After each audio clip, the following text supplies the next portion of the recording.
Nah, di sini OJK langsung menetapkan sanksi-sanksi kepada pinjol jika terdapat begitu banyak aduan tentang masyarakat yang langsung mendapatkan pencairan padahal tidak melakukan yang namanya pengajuan dan tidak memiliki aplikasi. Assalamualaikum warahmatullahi wabarakatuh. Apa kabar teman-teman semuanya? Semoga semua dalam keadaan sehat walafiat ya. Diberikan kesehatan, kelancaran serta kemudahan dalam segala urusan apapun itu. Hari ini semangat lagi kita, makin kita kuat mental. Oke teman-teman, kali ini saya akan membahas tentang resmi OJK sudah membuat aturan buat pengguna pinjol terbaru. Nah, seperti apa itu informasinya kita akan bahas secara tuntas. Tapi sebelumnya saya harapkan kalian semuanya sudah subscribe channel ini agar channel ini terus berkembang dan dapat memberikan informasi terbaik buat kalian yang galbay. Oke teman-teman, ini dia buat kalian.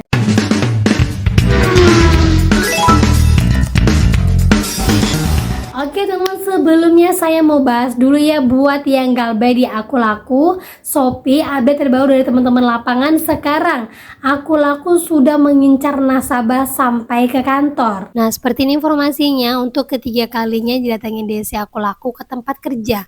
Ya, walaupun nggak ada dimaki-maki atau gimana, saya akui beliau masih mau dengerin saya walaupun nggak bisa potong pokok dari aplikasinya. Seenggaknya masih mau terima untuk saya angsur per bulannya mulai besok dibayar cicil.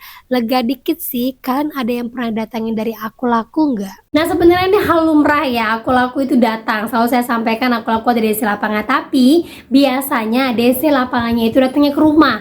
Tapi sekarang itu sudah mulai berani datang ke kantor dengan alasan katanya rumahnya tidak bisa dijangkau ataupun rumahnya jauh. Dan kebetulan kantornya itu lebih dekat dengan tempat mereka beredar.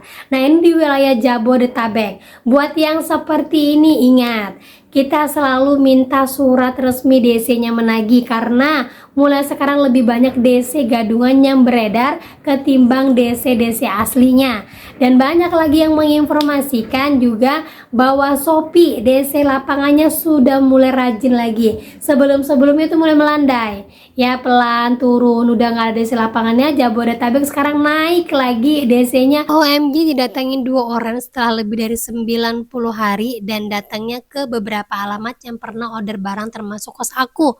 Duh, infonya dong, masih tahap restrukturisasi nih, tapi emang via DC lapangan agak alot ya. Nah, maksudnya restrukturisasi di sini adalah dia sedang coba pengajuan restrukturisasi ke Shopee tapi agak sulit.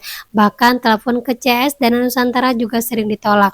Banyak yang menginformasikan kalau minta restrukturisasi itu ke DC-nya langsung, tapi banyak mengatakan harus tetap hati-hati. Nah, itu wilayahnya dari mana? Jabodetabek juga teman-teman ya. Jadi informasinya lebih banyak orang yang galbay di wilayah Jabodetabek, dan juga yang terbaru adalah untuk yang galbay di wilayah Kalimantan sekarang meningkat tajam.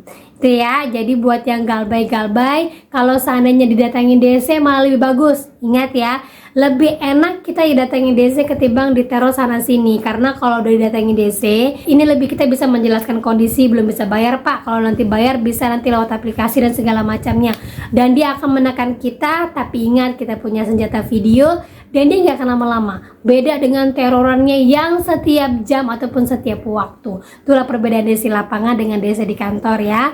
Sama halnya seperti yang baru-baru ini terjadi, yaitu DC dari kartu kredit Bank Mega. Mulai lagi ya kartu kredit Bank Mega. Sebelumnya saya kasih video banyak sekali orang-orang yang ditagih sama kartu kredit Bank Mega.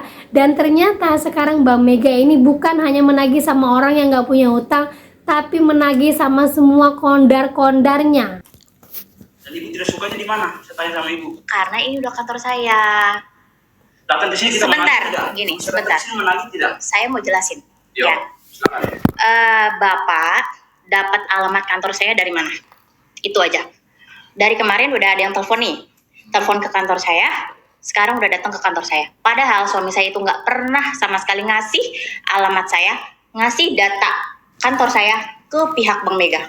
Dapat dari mana? Nah itu ya, banyak mengatakan lebih parah ternyata kartu kredit Bank Mega ini ketimbang pinjol. Bahkan paylater pun sekarang sudah mengikuti dari kartu kredit ini untuk menagih. Informasinya hutang paylater itu lebih tinggi dari pinjaman konsumtifnya pinjol yang masih rajin orang bayar. Tapi kalau paylater ini lebih banyak orang yang mandek sehingga sampai datang ke kampus. Ini saya bukan nakut-nakutin teman-teman, sebagai informasi. Jadi ingatkan adik kita, kita, teman kita, saudara kita, siapapun, hati-hati penggunaan pay letter. Sekarang DC-nya sudah hampir menyerupai kartu kredit Bank Mega, nggak pandang bulu, dia nggak mau tahu kalian mencicil atau tidak, yang jelas mereka bekerja. Itulah informasi yang terjadi teman-teman ya. Dan untuk itu semua akhirnya OJK meresmikan yang mana saat ini sebagai pengguna baru dari pinjol itu mulai dikeluarkan peraturan baru. Nah, berikut POJK terbaru yang baru saja disahkan OJK bernomor POJK nomor 8 tahun 2026 tentang pelaporan dan permintaan data transaksi untuk nasabah-nasabah pengguna pinjol. Nah, ini berlaku 2026 berarti untuk nasabah terbaru. Yang mana dalamnya OJK mengatakan dilarangnya melakukan penjualan untuk data-data nasabah. Di sini OJK meminta semua pinjol melakukan penyampaian data transaksi pendanaan secara lengkap. Artinya siapa saja yang menjadi pendana harus ada, dan di sini OJK juga meminta laporan kepada seluruh pinjol untuk dana-dana tersebut disalurkan kepada siapa, daftar konsumennya kepada siapa saja. Hal ini dilakukan untuk menghindari yang namanya jual beli data, alias apabila ada yang ditolak di sini, maka data ini akan dijualkan kepada pinjol si B, kemudian pinjol si B akan mengeluarkan dana tersebut dan menyarukannya kepada si B, padahal si B tidak pernah mengajukan pinjaman. Nah, inilah gunanya pelaporan yang dimaksud oleh OJK. Nah, ini sangat berfungsi sekali sebagai laporan kalian yang selalu mengatakan tidak pernah mengajukan pinjaman di B,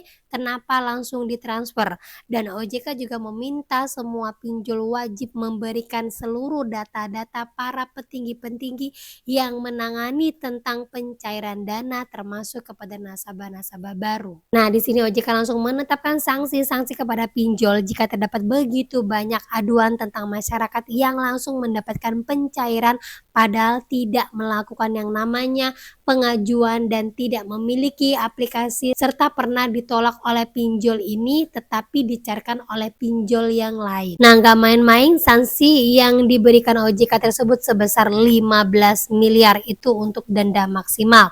Dan untuk tahun 2026 bulan Juli kemarin itu terdapat 39 pinjol yang dikenakan denda administrasi tersebut atas pelaporan kalian yang mengatakan tidak mengajukan pinjaman tapi dicairkan. Nah, kembali lagi kepada kita teman-teman ya, mau menggunakan pinjol atau stop menggunakan pinjol, perbaiki ekonomi, galbay dulu, malu sedikit, dan itu akan membuat kita hidup lebih baik lagi. Itu teman-teman ya, jadi mulai sekarang yang masih menggunakan pinjol, belum berani ngomong ke keluarga, pelan-pelan ngomong ke keluarga, yang masih kayak lubang stop, yang masih galbay, mandek, diam, lanjutkan, karena dunia akan terus berputar, dan tidak ada hutang yang tidak bisa kalian lunasin, dan tidak ada hutang yang bisa kalian bayarkan dengan nyawa, alias nyawa kan lebih berharga ketimbang hutang tersebut. Gimana teman-teman ya? Nah, oke, itu dia informasi yang bisa saya sampaikan buat kalian. Semoga informasi ini menjadi mood booster, semangat baru, dan akhir kata saya ucapkan assalamualaikum warahmatullahi wabarakatuh.